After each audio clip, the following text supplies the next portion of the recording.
तुम्हाला मराठ्यांच्या नजराला नजर तुम्हाला मिळवायची,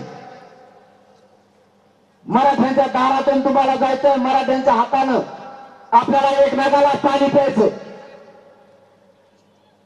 ही जात आपल्याला सांभाळणारी पक्ष सांभाळणार नाहीये. या भाजपातल्या काही लोकांना एका क्रांती मोर्चाचे 3 क्रांती मोर्चे केले. चांगलं काम करणारे समन्वयक सुद्धा बदनाम करण्याचं काम यांनी केलंय. आता तरी शाळेला खूप दिवसानंतर समाज एकत्र आलाय. समाजाच्या विरोधात जाऊ, समाजाच्या लेकराच्या अन्नात औषध घालण्याचं काम नका करू.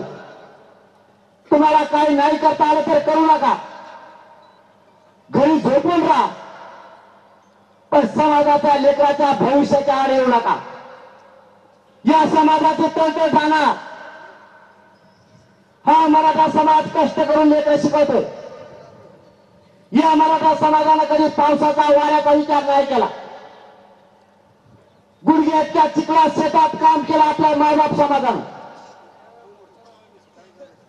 1-1 रुपया जमा करून आपले लेकर शिकवले. मराठ्यांच्या आई बापानं स्वप्न बघितलं, माझं लेकरू अधिकारी होईल, माझी मुलगी अधिकारी होईल. मराठ्यांच्या विरोधात काम करणाऱ्या मराठ्यांना माझा हात जोडून शेवटची विनंती आहे,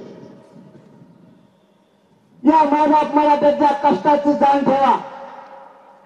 वेळ पडली तर या मायबाप मराठ्यांनी स्वतःची जमीन विकली पण लेकर शिकवले. ऊस तोडलाय, या मराठा समाजानं हमाली केली. या मराठा समाजाने लेकरं शिकवण्यासाठी रात्रंदिवस रिक्षा चालवला. ट्रकवर ड्रायव्हर म्हणून राहिलाय, ट्रॅक्टरवरती लोकांचा ड्रायव्हर म्हणून माझा मराठा समाज राहिला, पण मुलं शिकवले. आजही शहराच्या ठिकाणी माझा मराठा समाज वॉचमॅन म्हणून लोकांच्या बंगल्यासमोर काम करतो. आलेल्या पगारातून लेकरं शिकवतोय. शहरातल्या मराठ्यांना काही घरदार राहायला नाहीयेत. भाड्याच्या खोलीत राहून आपली मुलगी शिकवायला लागला. मराठ्यांनी गावाकडचे घरे विकलेत, मुलाच्या शिक्षणाला फी भरली आणि त्या मुलाचे आईबाप दोघंही शहरात राहून मोलमजुरी करायला लागलेत. लोकांचे भांडे घासायची वेळ त्यांच्यावरती आली. मराठ्यांच्या विरोधात काम करणाऱ्या मराठ्यांच्या लोकांनी शहाणा व्हावं. मी शेवटचं तुमच्याला शेवटी पायाला हात लावून सांगतो, माझ्या समाजाची तळमळ राहायला जाऊ देऊ नका. तुम्हाला काही आमिष दाखवलं असेल, तुम्हाला काही पद देऊ म्हणले असतील, त्या पदासाठी त्या पैशासाठी माझ्या मराठ्यांच्या मानेवर कुऱ्हाडीचा वार नका करू. माझ्या मराठ्यांना आता अन्याय सहन होत नाहीये.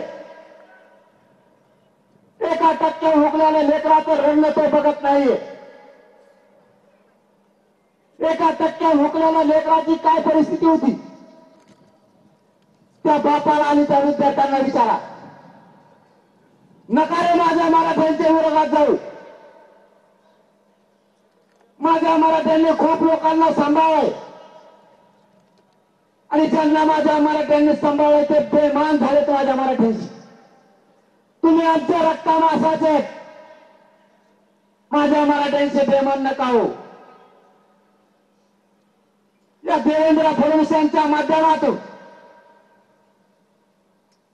या दरेकरांना अभियान सुरू केले. त्या अभियानात सामीलवर मोगम आंदोलन नका करू. मराठ्यांना आरक्षण 100% ओबीसीतून मिळतं, फक्त तुम्ही दम धरा.